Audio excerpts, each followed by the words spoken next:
Now next learning outcome जो हमें अब अचीव करना है वो है DC analysis of differential amplifier using BJT. तो यहां पर अब हमें डीसी एनालिसिस डिस्कस करना है। तो बेसिकली अगर डीसी एनालिसिस की बात करें तो हमने बहुत बार एम्पलीफायर वाले टॉपिक पे जब हमने बीजेटी एम्पलीफायर पढ़ा था तो हमने डीसी एनालिसिस परफॉर्म किया था वहां पर। तो यहां पर मैं आपको ओरिजिनल डिफरेंशियल एम्पलीफायर का सर्किट लेते हुए डीसी एनालिसिस कैसे करते हैं ये इस बार समझा देता हूं दोबारा से, पर बिल्कुल सेम प्रोसेस है जैसा हम पहले करते थे।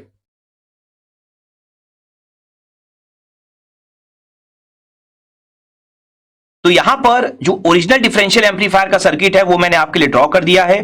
अब अगर आप देखेंगे जब आप डीसी एनालिसिस करेंगे तो फॉर डीसी एनालिसिस हमें पता है कि जो एसी इनपुट है V1 एंड V2 दोनों के दोनों क्या हो जाएंगे, आपके जीरो हो जाएंगे। ठीक है, V1 V2 दोनों आपको जीरो कर देना है एसी इनपुट को। तो जब आप एसी इनपुट को यहां पर जीरो करेंगे तो आपको यहां पर ध्यान रखना होगा कि एसी इनपुट को जीरो करते समय जो बेस है आपका, बेस है उस पर आपको क्या करना होगा, फिर बेस आपका बेसिकली एक तरह से क्या हो जाएगा, जीरो हो जाएगा। इसके अलावा Vc1 Vc2 आप शो ही मत करिए, मींस आप तो वो कैलकुलेट कर रहे थे ना, V0 को भी आपको शो करने की जरूरत नहीं है क्योंकि आप भी जानते हैं V1 V2 और V0 आप कब यूज कर रहे थे, एसी एनालिसिस में यूज कर रहे थे। तो आपको वो चीजें यहां पर शो करने की बिल्कुल भी जरूरत नहीं है। तो अब अगर आप यहां पर सर्किट को थोड़ा सा मॉडिफाई करके बना लें तो यहां पर आप देख सकते हैं कि हमने V1 V2 को जीरो कर दिया है और अब हम कोई आउटपुट भी कैलकुलेट नहीं कर रहे हैं। बेसिकली जीरो करने का मतलब था V1 V2 को हमने सिंपली ग्राउंड कर दिया बेस को, दोनों बेसिस को। तो ये आपका होता है डीसी एनालिसिस। तो बेसिकली डीसी एनालिसिस आप करते क्यों हैं, ये भी बहुत इंपॉर्टेंट पॉइंट है, वो भी हमने डिस्कस किया हुआ है बहुत बार, लेकिन यहां पर मैं दोबारा डिस्कस कर रहा हूं आपके लिए। डीसी एनालिसिस का टारगेट आपका होता है कि आप अचीव क्या क्या कर पाए, आईसी अचीव कर पाए और वीसीई अचीव कर पाए। क्योंकि आप देख सकते हैं दोनों बीजेटी आपके बिल्कुल सिमेट्रिकल है। मैंने स्टार्ट में आपको लिखा दिया था कि both BJTs are symmetrical and both having same beta. ठीक है, तो दोनों बीजेटी आपके सेम बीटा कंटेन करते हैं और दोनों बिल्कुल ही सिमेट्रिकल है। तो इस कारण से क्या होगा कि अगर आप किसी भी एक के लिए आईसी और वीसी निकाल लें तो दूसरे का भी एग्जैक्टली सेम होने वाला है। तो यहां पर अगर मैं ट्रांजिस्टर 1 के लिए आईसी और वीसी आपको निकाल के शो कर दूं तो आप देख सकते हैं यहां पर ये हो जाएगा आईसी और ये वोल्टेज आपका कितना होता है, वीसीई। और आपको पता है ये वोल्टेज कितना होता है, plus minus VBE. Generally VBE आपको क्वेश्चन में गिवन होता है, आप जानते ही हैं। तो अगर हमें एसी एनालिसिस करना है तो आप यहां पर सिंपली केवीएल लगा सकते हैं। तो केवीएल आपको पता है कि अगर आप यहां पर वीबीई के रेस्पेक्ट में केवीएल लगा दें तो बाय यूजिंग केवीएल आप देख सकते हैं ग्राउंड से स्टार्ट करिए तो प्लस वीबीई से जब आप नीचे आएंगे तो आपको वापस ग्राउंड तक जाना है। आप जानते हैं माइनस वीई लिखा है तो माइनस वीई मतलब इसका प्लस वाला पार्ट क्या होगा, ग्राउंड होगा। तो ग्राउंड से ग्राउंड आप चले जाएंगे, हमने कई बार ये किया है। तो इंपॉर्टेंट बात क्या है यहां पर, इंपॉर्टेंट बात ये है कि इस कैपिटल आर के थ्रू करंट क्या जाएगी। तो अगर आप देखें चूंकि दोनों बीजेटी आपके सिमेट्रिकल हैं तो यहां से भी आईसी जाएगी। तो आईसी चूंकि हम डिफरेंशियल एम्पलीफायर के केस में वेरी वेरी हाई लेकर चलते हैं, क्योंकि हम डिफरेंशियल एम्पलीफायर के केस में वेरी वेरी हाई लेकर चलते हैं बीटा को, जैसा मैंने आपको पहले ही बताया कि अल्फा अप्रोक्सीमेटली क्या होता है, 1 होता है। तो आईसीआई को हम इक्वल लेकर चलते हैं। तो आप चाहें तो आईसीआई को इक्वल लेकर देख सकते हैं या आप चाहें तो दोनों को अलग अलग रख लीजिए, बस एक लाइन का कैलकुलेशन और बढ़ जाएगा, उसमें कोई प्रॉब्लम नहीं है। तो दोनों का जो आई है वो भी दोनों का क्या होगा, आपका इक्वल होगा। तो यहां से जो करंट आपका जाता है वो कितना जाता है, 2I।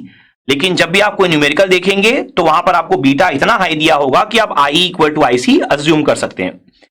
तो यहां पर अगर आप देखेंगे प्लस VB फिर कितना जाएगा, 2I into RE minus VEE is equal to 0।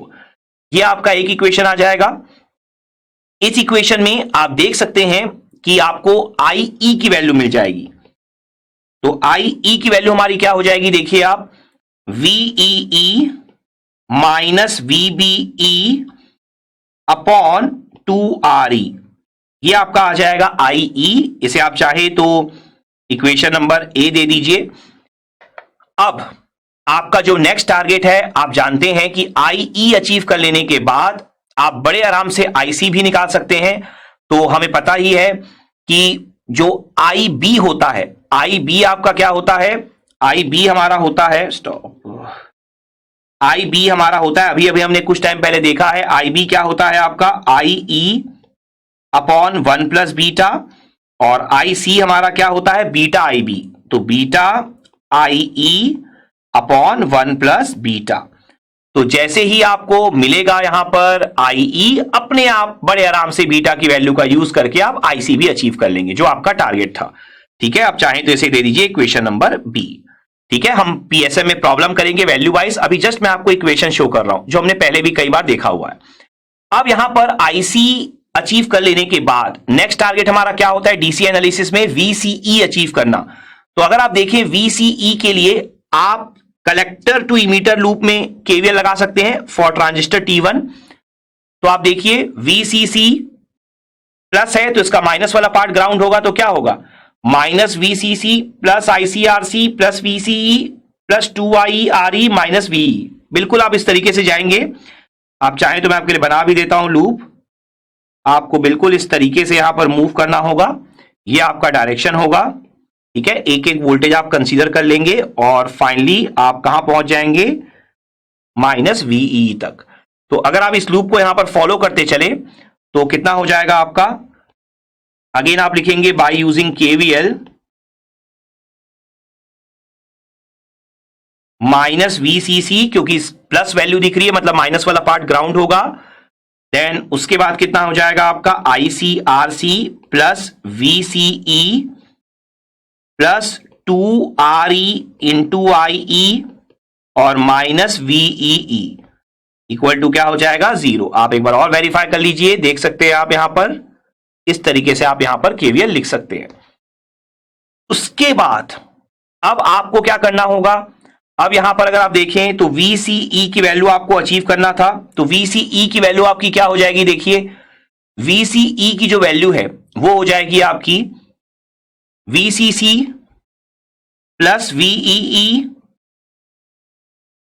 इसके बाद अगर आप देखें तो ये हो जाएगी माइनस ICRC माइनस 2REI। तो ये हो जाएगा इक्वेशन नंबर सी। तो इक्वेशन ए और बी से आपको आई और आईसी की वैल्यू मिल ही जाएगी, उसको इक्वेशन नंबर सी में पुट करके आप बड़े आराम से क्या निकाल सकते हैं VCE। तो ये सारे इक्वेशन आप यूज करते हैं in case of DC analysis. और जब इन इक्वेशंस का यूज करके आप ये सारी वैल्यू अचीव करते हैं तो जो सबसे इंपॉर्टेंट होता है हमारा वो क्या होता है ऑपरेटिंग पॉइंट। तो ऑपरेटिंग पॉइंट हमारा क्या होता है, जो हमें हर एक क्वेश्चन में पूछा जाता है जब डीसी एनालिसिस का कोई भी क्वेश्चन आता है तो ऑपरेटिंग पॉइंट हमारा होता है VCE कॉमा IC। तो आप इक्वेशन ए बी और सी का इस्तेमाल करके ये वैल्यूज अचीव कर लेते हैं VCE और IC, और आपका ऑपरेटिंग पॉइंट जो है वो अचीव हो जाता है।